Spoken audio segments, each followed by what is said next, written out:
আরে আপনারা যেভাবে বেইজ্জতি করলেন তারেক সাহেবকে, উনি আপনাদের কাছে এটা আশা করে নাই। হ্যাঁ, উনি একটা স্বপ্ন দেখে এই দেশে আসছিল, একটা প্ল্যান নিয়ে এই দেশে আসছিল, কিন্তু আপনারা তার এই প্ল্যানটা, এই স্বপ্নটা পূরণ করতে দিবেন না। লজ্জায় পড়ে গেছে তো উনি, হ্যাঁ লজ্জায় পড়ে গেছে। নিশ্চয়ই উনি এগুলা দেখে আর মনে মনে ভাবে কেন আসলাম, আমি না আসলেই তো ভালো ছিল। হ্যাঁ, উনি আইসা হাল ধরতে পারে নাই। খেলা জুমা ক্ষীর হয়ে গেছে। যারা জোটের শরিকদেরকে দেওয়া কথা রাখতে পারে না, তারা বাংলাদেশের সাধারণ জনগণকে কথা দিয়ে কিভাবে কথা রাখবে, দেশ ইনসাফের দিকে নিয়ে যাবে কেমনে? জোটের শরিকদের সাথেই তো তারা ইনসাফ করতেছে না। একবারে প্রমাণ সহ মুখোশ খুইলা দিব। আমি কই নাই, জাতীয় গণমাধ্যম এই যে সমকাল পত্রিকায় প্রকাশ হয়েছে এবং একই সাথে অনলাইন পোর্টালেও প্রকাশ হয়েছে, কিন্তু ভাইরাল হয় নাই। আর কেন ভাইরাল হয় নাই সেটা আমার মেলাগুলা ভিডিও করছি। তো আপনাকে উচিত হবে ভিডিওটা ভাইরাল করে দেওয়ার। ডিসক্রিপশন বক্সে আমার ফেসবুক পেজ দেওয়া আছে, ইউটিউবে লাইক কমেন্ট করবেন, যত পারেন শেয়ার করে দিবেন, ঠিক আছে? এই যে জামাতি ইসলাম নিজেদেরকে আল্লাহর দল, ইনসাফের দল বলতেছে, কিন্তু তাদের সাথে যেই শরিক দলগুলো জোট হয়েছে তাদের সাথে চলতেছে বেইনসাফি। হ্যাঁ, ঠিক আছে, মোটামুটি 17টা আসনে একবারে ভূমিধস পরাজয়ের দিকে জামাত এবং জামাতের শরিক দলগুলো। হ্যাঁ, কি ঘটনা ঘটছে সেটা কইতাছি। পত্রিকার নিউজটা যদি পড়া থাকেন তাহলে তো বুঝতে পারবেন, আর যদি না পড়া থাকেন আমি খোলামেলা করে বুঝা দিচ্ছি, ঠিক আছে? এই যে জামাত শিবির যে নির্বাচনী জোট করেছে 11 দল মিলে, আগে 8 দল ছিল, পরে 10 দল, তারপরে 11 দল হয়েছে। এই দলগুলোকে শর্ত দিয়েছিল যে যেখানে যত আসন চাইবেন দিয়ে দিব, ঠিক আছে, কোনো সমস্যা নাই, আমার নেতাকর্মীরা তোমাদেরকে সাপোর্ট করবে, জামাত ইসলাম কইছে আর কি।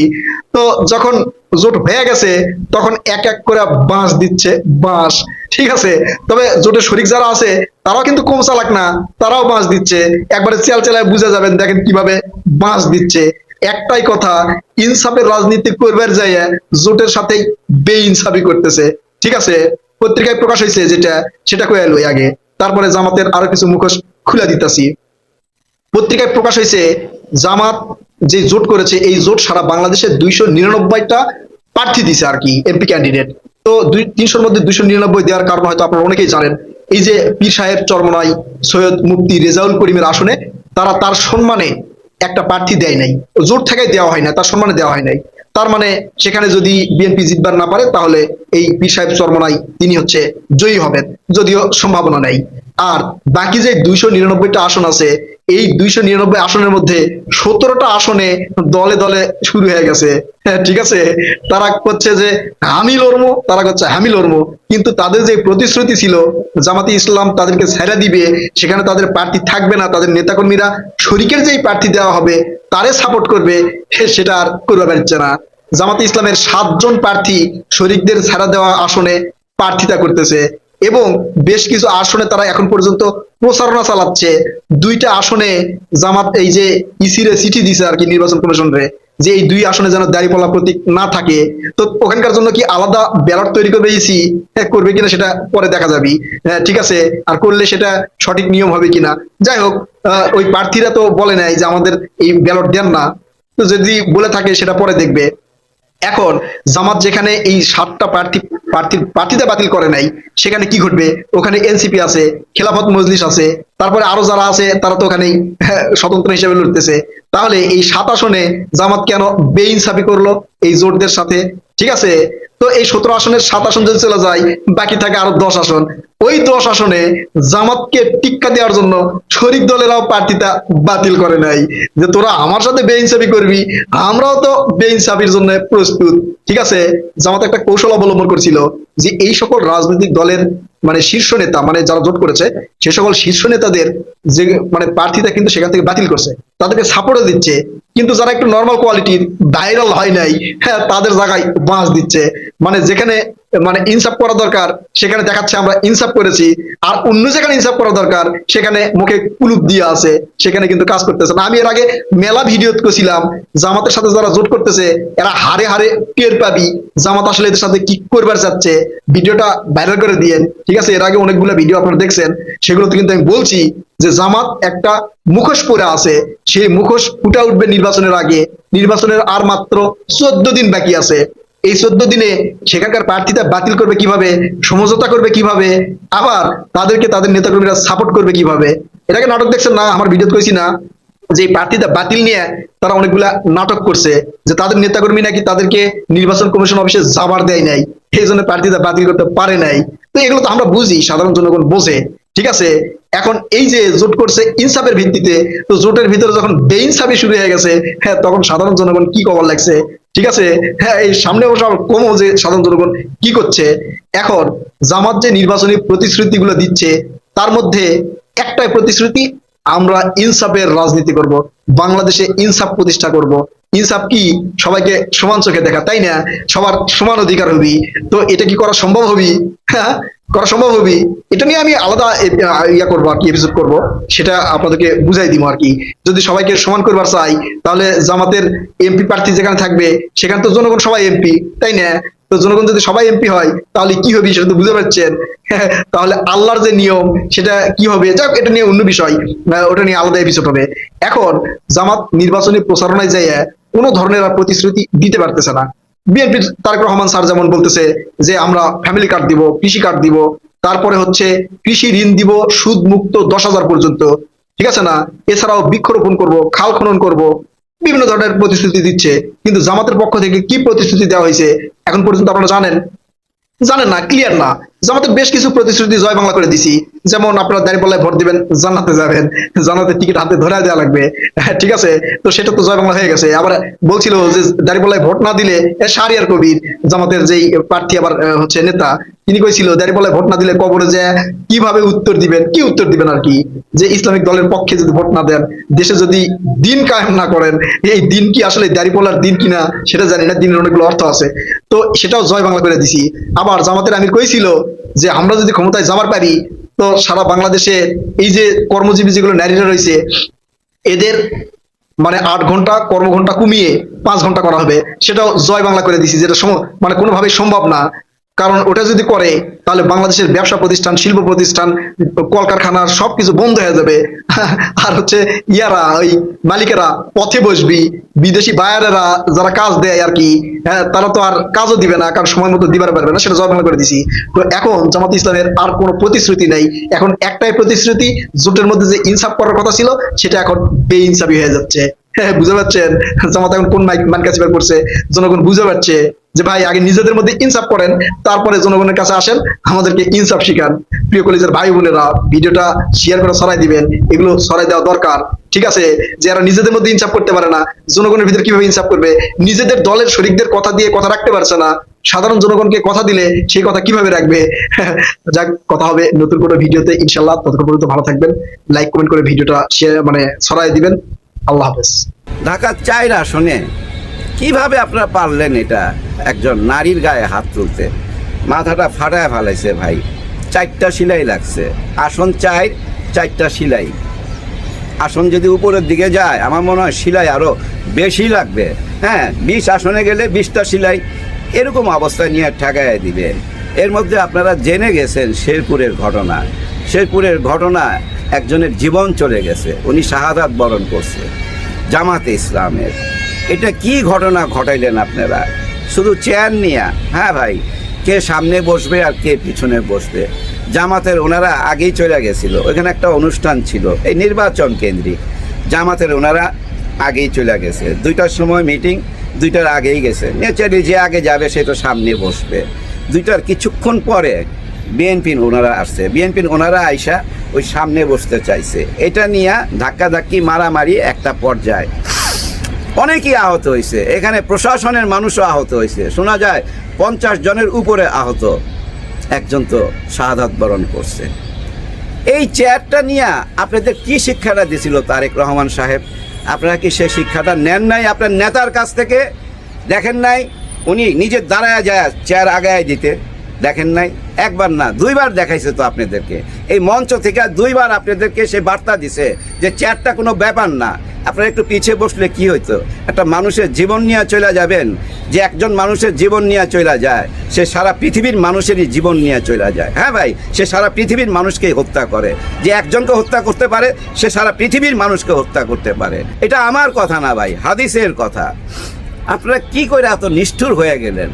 আপনারা কিভাবে এত বড় বিপদে ফেলা দিলেন একজন নেতাকে? ওনার মা ছিল এই দেশের প্রধানমন্ত্রী, ওনার মার বিদায়টা তো আপনারা দেখছেন, কত সম্মানের সহকারে পৃথিবী থেকে বিদায় করা হয়েছে।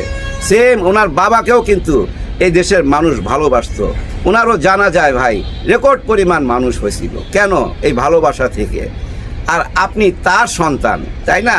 ওই মহান দুজন মানুষের সন্তান, তারপরও কেন আপনাকে নিয়ে এত সমালোচনা, এত আলোচনা? আপনি নিজের ভুলে দেখেন এই প্রবাসীদের ভোটটা হারাইলেন। শোনা যাচ্ছে প্রবাসী ভাই বোনদের এই ভোটগুলা 90% ভোটই নাকি জামাতের পক্ষে চলে আসছে, 90% ভোট। কারণ কি? কারণ ভাই ওই আপনারাই, আপনাদের শত্রু আপনারা ভাই। হ্যাঁ ভাই, অন্য কেউ আপনাদের শত্রু নয়, আপনারা নিজেরাই।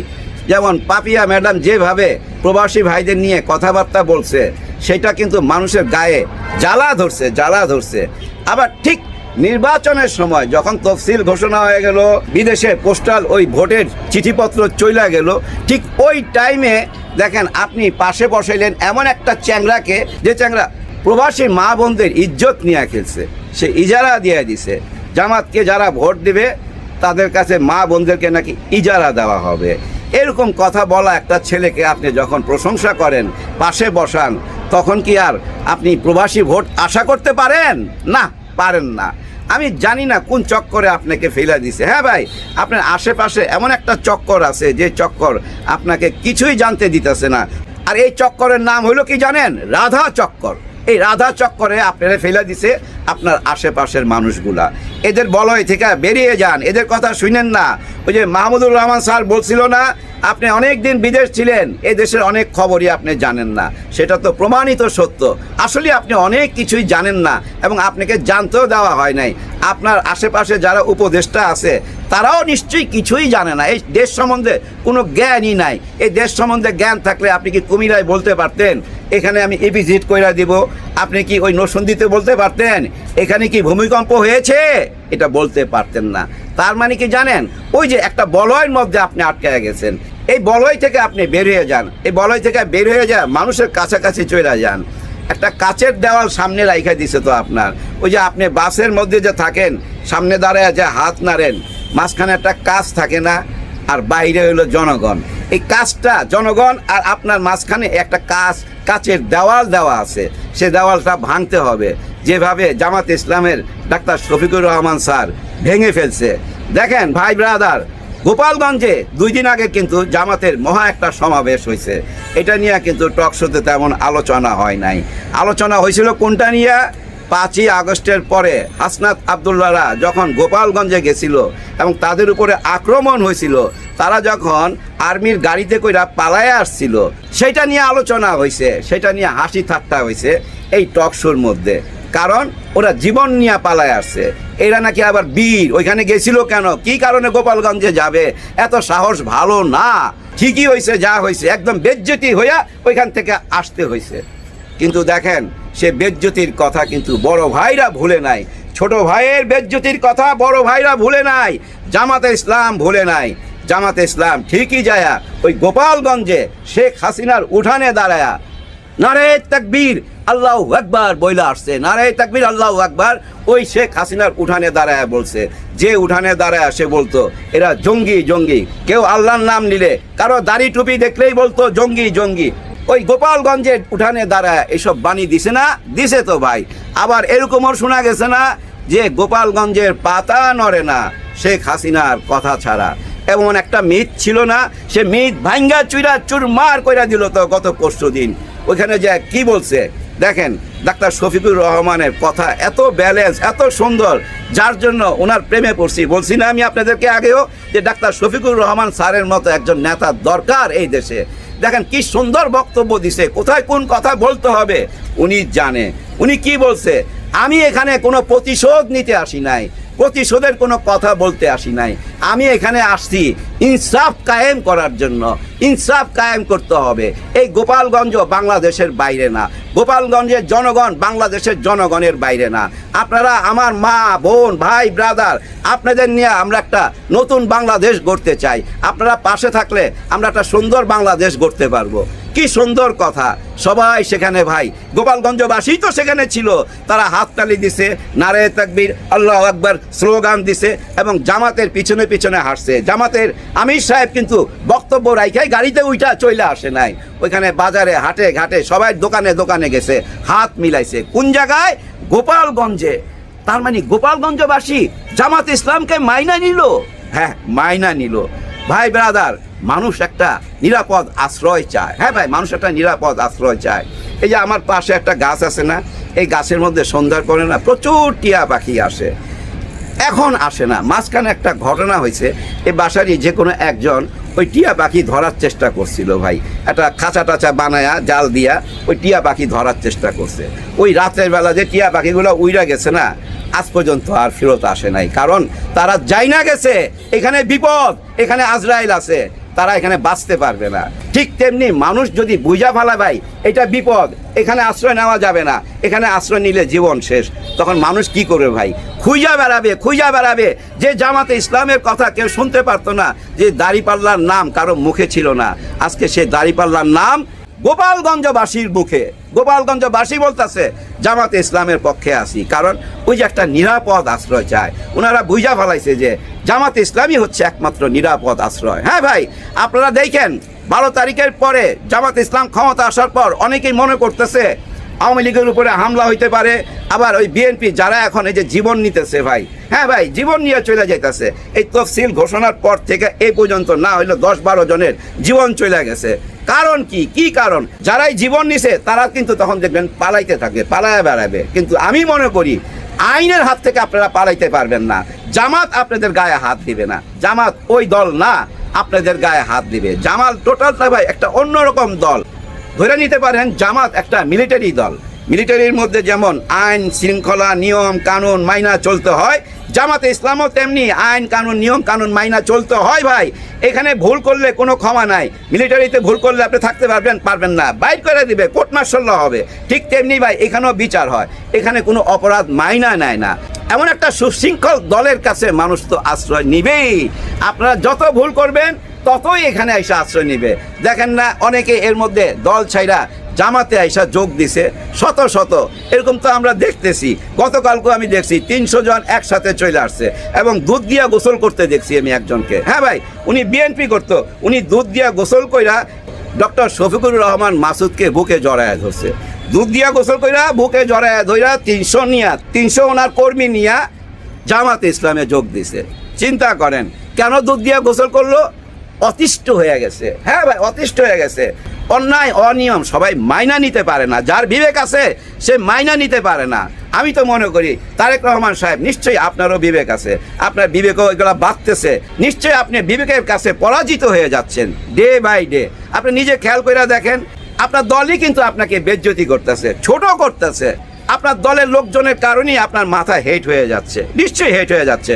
হয়তো মঞ্চে প্রকাশ করেন না, আপনি এখন নির্বাচনের প্রচারণায় আছেন। এখন আপনি বলেন যে আমার দলের লোক ওই শেরপুরে একজনের মার্ডার করছে, তাহলে তো আপনি ভোট পাবেন না। আপনাকে এখন না জানার ভান করতে হইতাছে, এটাই সবচেয়ে দুঃখের ব্যাপার। মানে আমি জানি তারপর আমি না জানার ভান করতেছি, তার মানে আমাকে অভিনয় করতে হচ্ছে। আসলে নেতা সেই হইতে পারে যে বড় অভিনেতা হইতে পারে। তার মানে কি নেতা সেই হইতে পারবে যে বড় অভিনেতা? না, ওই দিন শেষ। নেতাকে আর অভিনেতা হওয়ার দরকার নাই, সৎ নেতার খোঁজে আমরা আছি। বাংলার জনগণ সৎ নেতা খুঁজে বেড়াইতেছে, বাংলার জনগণ এখন সৎ নেতার খোঁজে আছে। ওই যে বলে না আমি বাংলাদেশ, সেই বাংলাদেশ একজন সৎ নেতার খোঁজে আছে। আর সেই সৎ নেতা 12 তারিখে আপনাদের সামনে আসবে।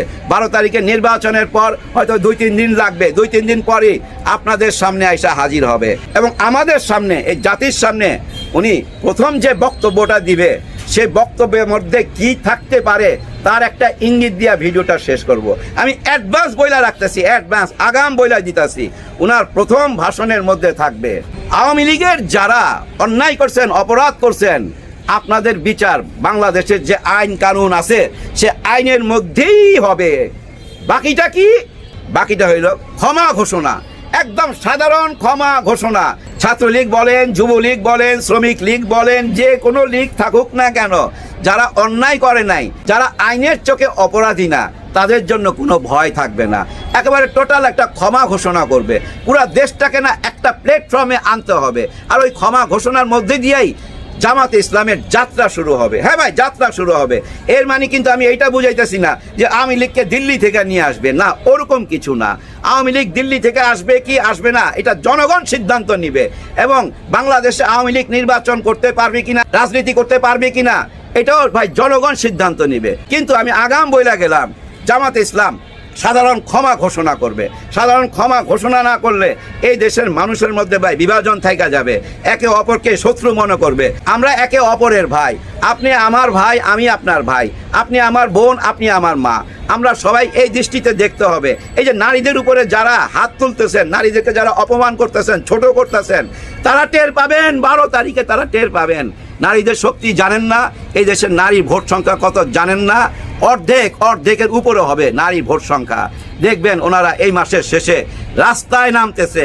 10 লক্ষ নারী যখন রাস্তায় নামবে, তখন আপনারা জবাব পাবেন। নারীদের গায়ে হাত তুলা নিজেদেরকে আর পচায়েন না, এত নিচে নামায়েন না ভাই, এত নিচে নামায়েন না। আপনারা হয়তো অনেকেই মনে করতেছেন ডর দেখাইবেন, ভয় দেখাইবেন, ভয় দেখায়া আটকায় রাখবেন। যেভাবে ডর ভয় দেখায়া আওয়ামী লীগ এই দেশ চালাইছিল, কিন্তু মাথায় রাখতে হবে তখন তাদের হাতে র্যাব ছিল, আর্মি ছিল, পুলিশ ছিল, চকিদার এবং তাদের হেলমেট বাহিনী সবাই ছিল, সঙ্গে ছিল ওই পার্শ্ববর্তী দেশের ক্ষমতা এবং র নামের একটা বিরাট এজেন্সির টোটাল সহযোগিতা। তাও তো পারে নাই। যার এত ক্ষমতা ছিল সেই যখন পারে নাই, আপনি কি নিয়ে পারবেন?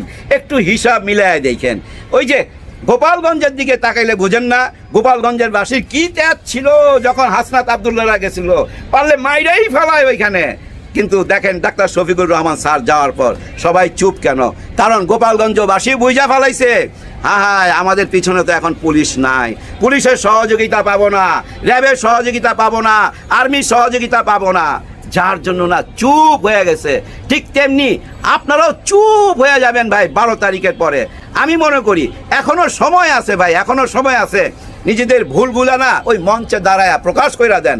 কিন্তু ওই মঞ্চে দাঁড়ায় যখনই আপনি ওই রাজাকার, আলবদর, ওই 71-এর গীত গাইবেন, আপনারা যখন বলবেন 30 লক্ষ মা বোনের ইজ্জত নিয়ে চলে গেছে, আপনাদের লোকজন আইসা বলে জামাতকে ভোট দিবেন না, জামাতকে ভোট দিলে মেয়েরা নিরাপদ না, এরা মেয়েদেরকে ঘর বাড়ি থেকে টাইনা বাইর করে নিয়ে যাবে।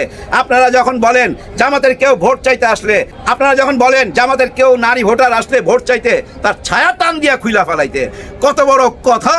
হায় হায়, আমি যদি লিডার হইতাম তারপরে না ওর জিব্বাটা টিপে দিতাম এবং ওর কানে ধইরা না আমি জেলখানায় দিয়ে দিতাম, পুলিশের হাতে দিয়ে দিতাম যে এটা আমার দলের লোক, আমার ছেলে, এই যে নেন। আর ওই বাবাকে আরো শক্ত হইতে হবে।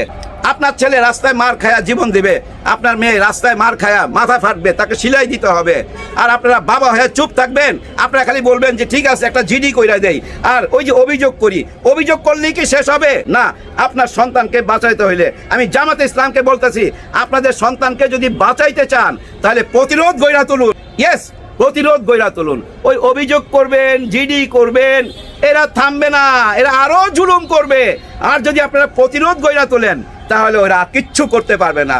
মহল্লায় গ্রামে ভাই 50 জন করে টিম বানায় দেন, সবাইকে বাঁশের লাঠি দিয়ে পাহারা দিতে কন, মারামারি করার জন্য না, শুধু প্রতিরোধ করার জন্য। দেখবেন ধ্বংস হয়ে যাবে এসব চাঁদাবাজরা, ধ্বংস হয়ে যাবে এসব ক্রিমিনালরা। এদেশের আইন কানুন প্রশাসনের উপরে ভাই মানুষের ভরসা চলে যেতেছে, দিন দিন ভরসা চলে যেতেছে। সামনে নির্বাচন, কিভাবে নির্বাচন হবে সেটাই বড় প্রশ্ন। হ্যাঁ ভাই, এই যে তফসিল ঘোষণার পর থেকে এই পর্যন্ত যদি 10-12 জন পৃথিবী ত্যাগ করতে পারে, এবং আপনাদের মনে আছে কিনা শেখ হাসিনার শেষ নির্বাচনের সময় প্রায় 140 জনের উপরে এই পৃথিবী থেকে গেছে। নির্বাচন আসলে মা বোনের বুক খালি হবে, এরকম নির্বাচন চাই না, দরকার নাই এরকম নির্বাচন। এই গণতন্ত্রেরও দরকার নাই। যদি গণতন্ত্র দিতে চান, যদি সত্যি একটা সোনার বাংলাদেশ গড়তে চান, তাহলে প্রতিরোধ গইরা তুলুন। ভাই ব্রাদার, একটা জিনিস খেয়াল করেন, গত 15 মাসে, গত 16-17 মাসে যে হারে মা বোনদের বুক খালি হয়েছে 200 থেকে 250-এর উপরে, এইটা কোনো কথা হইল? ডক্টর ইউনূস স্যার আপনার আমলে এইভাবে মানুষ জীবন দিবে, এটা তো মাইনা নেওয়া যায় না। যার জন্য আমি বলবো জামাত ইসলামকে না নিজেদেরই একটা প্রতিরোধ গড়ে তুলতে হবে। আর ওই প্রতিরোধ গড়ার জন্য ওই যে ওইভাবে টিম বানায় দিতে হবে অন্তত এই নির্বাচন পর্যন্ত। উপরওয়ালার কাছে খালি ভাই বলি নির্বাচনটা খালি সুষ্ঠুভাবে হয়ে যাক, আর কিচ্ছু চাই না, নির্বাচন পর্যন্ত যেন আমরা পৌঁছাইতে পারি। কারণ এখন এমন এক ষড়যন্ত্রে নামছে দুই দল মিলা, যারা ওই যে ভারতে পালায়া গেছে এবং এখানেও আছে, যারা মনে করতেছে আমরা হেরে যাব, তারা এখন নির্বাচনটা বানচাল করতে চাইবে। আর এই বানচাল করার জন্যই ভাই ওই যে মার্ডার হইতাছে, মাথায় বাড়ি দিতেছে, ইট তুলা ফালাইতেছে, যা ইচ্ছা তাই করতেছে। আগামী এই 2 সপ্তাহের মধ্যে আরো বড় বড় ধরনের অঘটন ঘটাইতে পারে ভাই। এই দেশে একসাথে সিনেমা হলের মধ্যে 64টা জেলার মধ্যে বোম বাস্ট করে দিছিল না, বোম ফুটাইছিল না সিনেমা হলে, আপনাদের মনে আছে? ওই যে Ajanta cinema hall, Mymensingh Ajanta cinema hall, আমারই ছবি ছিল, আমারই ছবির মর্নিং শোতে ওই বোমাটা ফাটছিল। হ্যাঁ ভাই, ছবির নাম ছিল বোমা হামলা, আর ওই বোমা হামলাটা করছে অজন্তা হলে। তারপরে 64টা জেলায় আমার প্রতিনিধি মারা গেছে, 3-4 টুকরা হয়ে গেছিল। যাই হোক, ওই আলাপটা আরেকদিন করা যাবে। দেশ ওরকম একটা অস্থিতিশীল পরিস্থিতিতে ফেলে দিতে পারে। হ্যাঁ ভাই, ষড়যন্ত্রকারীরা ওইদিকে নিয়ে যাচ্ছে, সবাই সাবধান হন, প্রশাসন সাবধান হন। আর জনাব ওয়াকার সাহেব, আপনাকে শেষ কথাটা বলতে চাই, ইতিহাসের পাতায় কি আপনার নাম লেখা থাকবে না? থাকবে। এই দেশ কারা কারা পরিচালনা করছে ওই ইতিহাস লিখতে গেলে একটা জায়গায় লিখতে হবে 16-17 মাস আপনি ডক্টর ইউনূস স্যারের সাথে দেশ চালাইছেন এবং আপনার আমলে একটা নির্বাচন হয়েছে। আর এই নির্বাচনটা যদি সুন্দর করে দিতে পারেন, সমস্ত কলঙ্ক মুছা যাবে, আপনিও হবেন হিরো। আর যদি না পারেন, ডক্টর ইউনূস স্যারকে নিয়ে আপনিও ওই ইতিহাসের কলঙ্কিত পাতায় চলে যাবেন। সবার জন্য সবাই দোয়া করবেন। আল্লাহ হাফেজ।